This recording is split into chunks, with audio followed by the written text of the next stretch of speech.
Budapest. My father was conceived in Budapest in early 1921. And while my grandmother was pregnant, they went on a boat from Rotterdam, and my grandma was seasick on the way. She didn't realize she was pregnant. She was having morning sickness, and my father was born in November of 1921 in New York City, Manhattan, where I was born. So, Zsolt, Mercedes, you want me to tell you a story? Yeah. Please. Living in the 8th District, it's historical for decades that the Jews and the Gypsies lived together. Through the course of history, the Jew and the Gypsy have met on that road of life. So here's the story. I actually read this 20-something years ago in the Budapest Sun. It's a true story written by a British or an American writer. Forgive me. You just asked me to tell the story. Here goes. It's 1989, 1990. The Russians are leaving Hungary after 45 years. They're disencamping, leaving from Keleti Station, the main national railroad station, and they're getting on trains with their equipment and their manpower, and an old Russian woman walks over to the commandant, and she tells him that, well, can we start again? Okay, hold on. No, not yet. All right, so do that whole thing again. No, it wasn't there. It is. All right, I got it. No problem, Jay.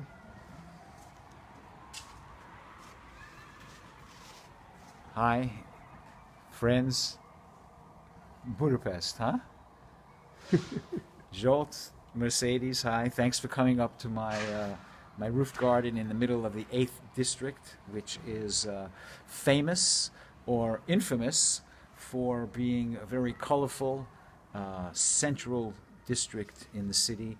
And as you can see, the booms and the cranes, they're building every empty space in the neighborhood. They're building new buildings. Folklore has it that the empty spaces are where the Allied bombs dropped during World War II. So now we're building up here in 2020. My father was conceived in Budapest in early 1921, and he was born in New York in the end of that year. And so next year is the 100th anniversary of my father's conception in Budapest, and now I'm living here for 20 years. So you asked me to tell you a story because the 8th District is historically famous for the Jew, I'm a Jew, and the Gypsy living together in this main central part of Budapest. So here goes. I read this in the Budapest Sun. It was written by a British or an American writer who wrote a book about the Bosnian, Serbian, the Balkan breakup, in the early 90s, which I had after, in the late 90s, I worked in the Balkans with teenagers. But he wrote this book about the Balkan Wars, and then he had a girlfriend, a Hungarian girlfriend, in Budapest. So the Russians are leaving. It's 1989, 1990, and they're the Hungarian girlfriend, let's call her, give me a Mercedes, can I have a Hungarian woman's name? A Hungarian woman's name. Eva. Eva, oh, Eva and Russ, all right, the British or American guy. Eva and Russ go to the edge of town, I think in somewhere in the 2nd District, to see the disencampment, the leaving of the Russians. And they go up to the gate with their car, and they notice an old woman who goes up to the gate, and she tells the commandant at the gate that her son came in 1956 with the Russian army, and he died somewhere, and he's buried somewhere in Hungary, and she used all her money that she has left, and she's old, and it's the end of her life, and she just wants to pay her respects to the grave of her son. So the commandant says, "Oh, I'm sorry, you know, please go away, we can't help you." Aha, the writer is there with his girlfriend, Russ is there with Ava, and he sniffs a good story. So Ava walks up to the woman, and as her generation all learned Russian in school, Hungarians all had to learn Russian, and they take the woman home that evening. They give her a nice dinner, she takes a shower, and the next morning they go to find the cemetery. She has the name, she has the plot number, and they go to somewhere in the central part of Hungary, and they call it the Puszta. And they find the village, and they go and they get into the cemetery, and nobody's around. And they walk up and down the rows, and they see 3 young gypsy teenage boys on the outskirts, on the wall of the cemetery, talking, playing, singing. And the boys jump off the wall, and they ask them, "Hey, what are you doing here?" Because no one ever comes to this part of, you know, this is their and they explain, you know, this woman's son died in '56, and when the Russians were here, and she came back to cry and pay her love and respect to her son's grave, and leave some love in the soil, as the woman said. And so the woman cries, and they get back in the car, and they're leaving, and now the woman is in the back seat. Ava and Russ are in the front seat, and the woman just breaks down, sobbing,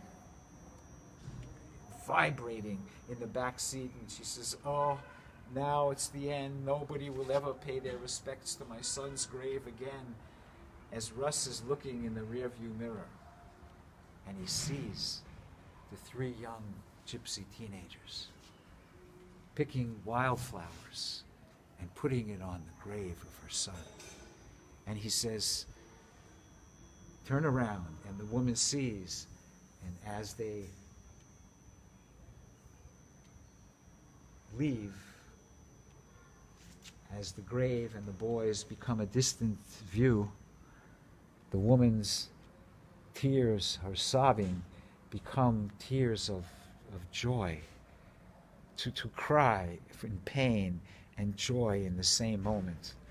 The writer, great writer, to tackle the Balkan Wars, right?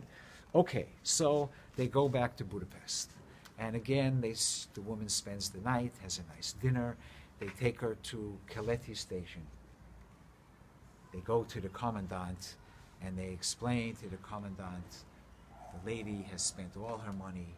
She came and was successful to pay her respects to the grave of her son who died in 1956. And now she would love to go back, but she has no money, no ticket, no food.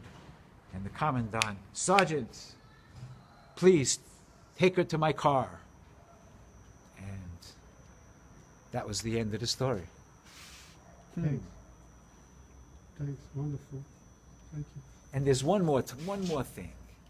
You know, the time in the afternoon, 1 o'clock, 2 o'clock in the afternoon, when all the old people have finished doing their thing, or out there, right? And the kids from high school are coming from school, right? And all the seats of the metro were taken. And an old woman, man, she was older than me. She comes on with a cane, and all the kids look at her. Oh, you know, I'm not going to give her my seat.